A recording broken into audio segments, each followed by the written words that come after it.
Pelajaran kita selanjutnya yaitu kalor dan perpindahan kalor. Nah, yang pertama, pengertian kalor. Apa yang dimaksud dengan kalor? Kalor adalah bentuk energi yang berpindah dari benda yang suhunya tinggi ke benda yang suhunya rendah ketika kedua benda bersentuhan. Jadi satuan kalor itu dikenal dengan joule dalam kurung J besar ya.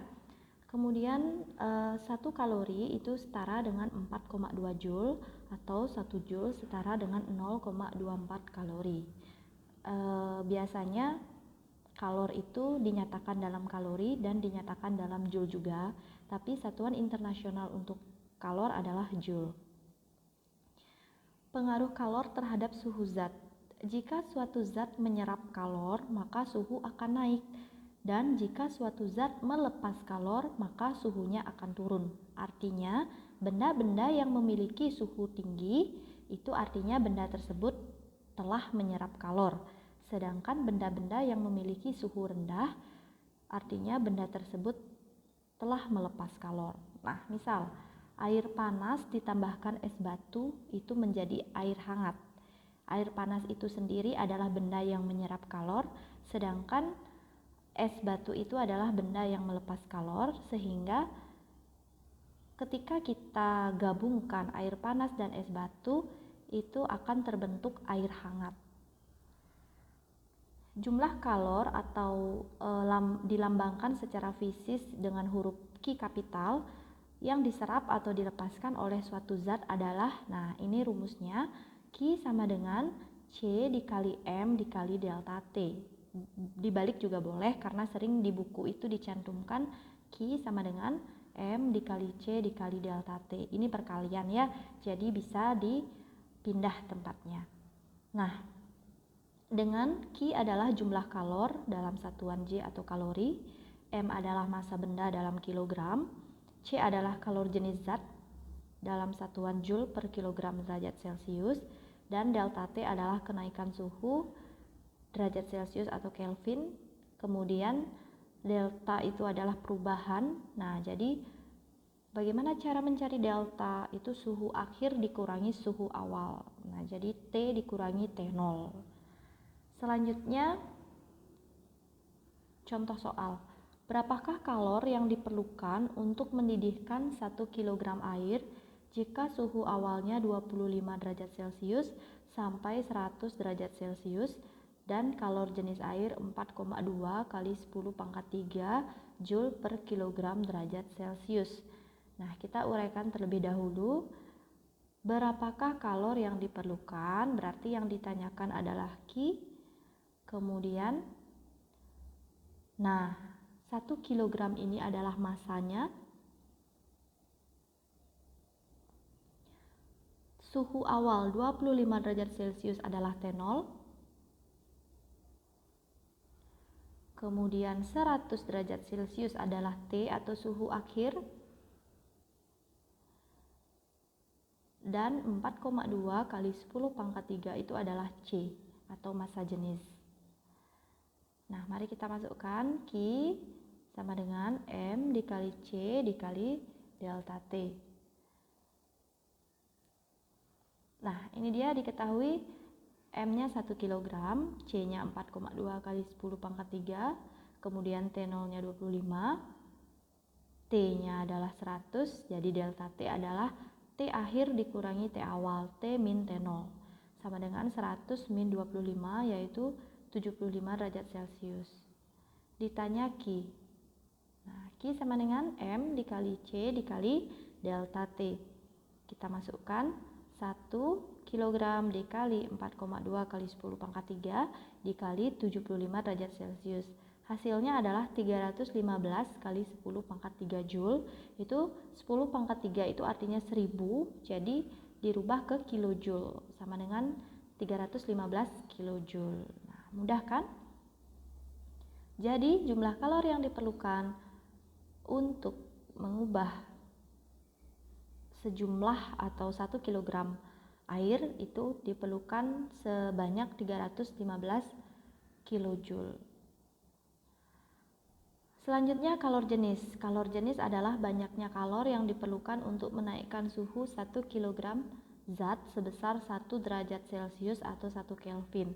Jadi persamaannya atau rumusnya adalah C sama dengan Q per M dikali delta T. Apabila yang ditanya kalor jenis berarti kita menggunakan rumus yang ini.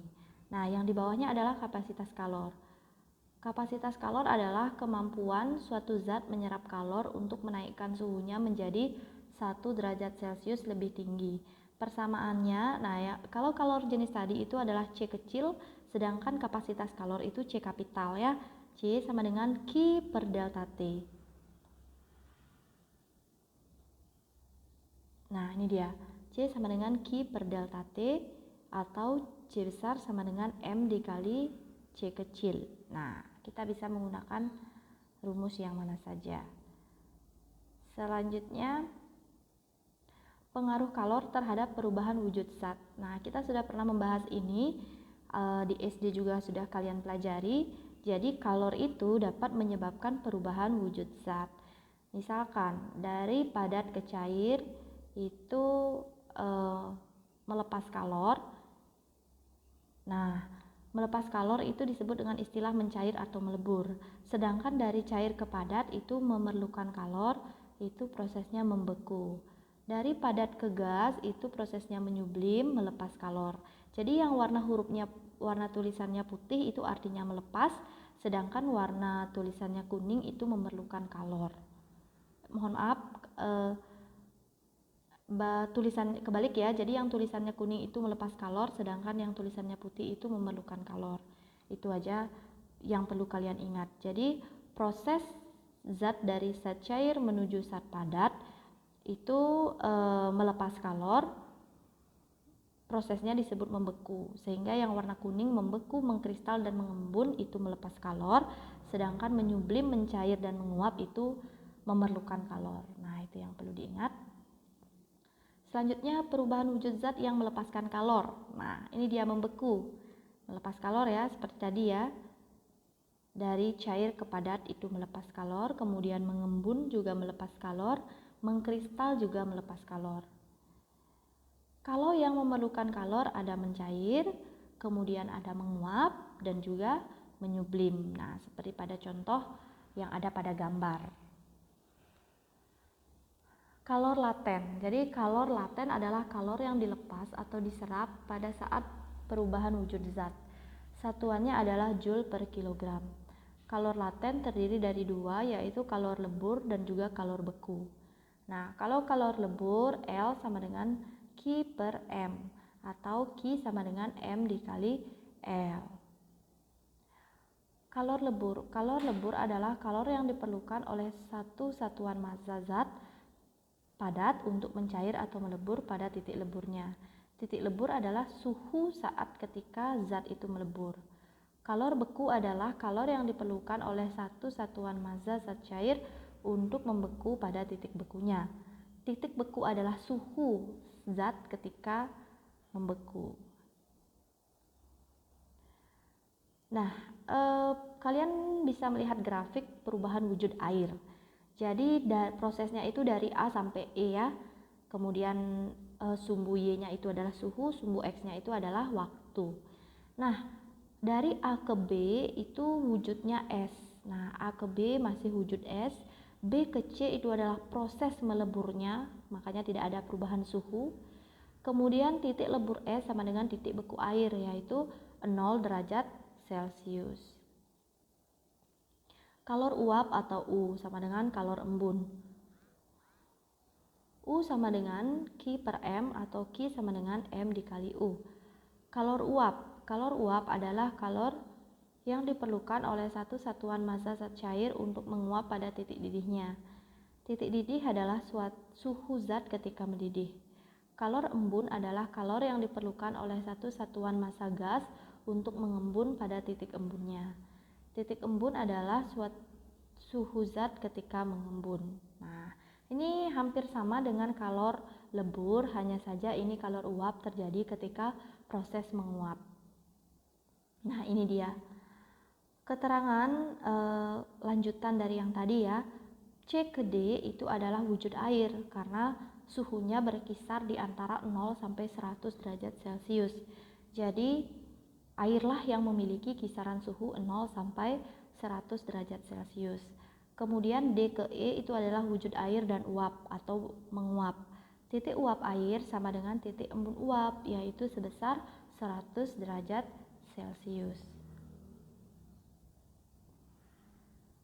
Nah, kalau kita diminta untuk mencari besarnya kalor yang diperlukan untuk masing-masing proses, itu dapat dilihat ya. Dari suhu minus sampai 0 derajat itu Q1 itu M dikali C dikali delta T. Kita gunakan nanti kalor jenis S. C-nya adalah CS. Kemudian Q2 adalah M dikali L karena proses di sana adalah proses melebur.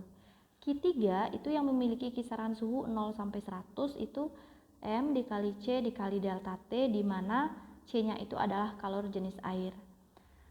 Kemudian Q4 adalah M dikali U.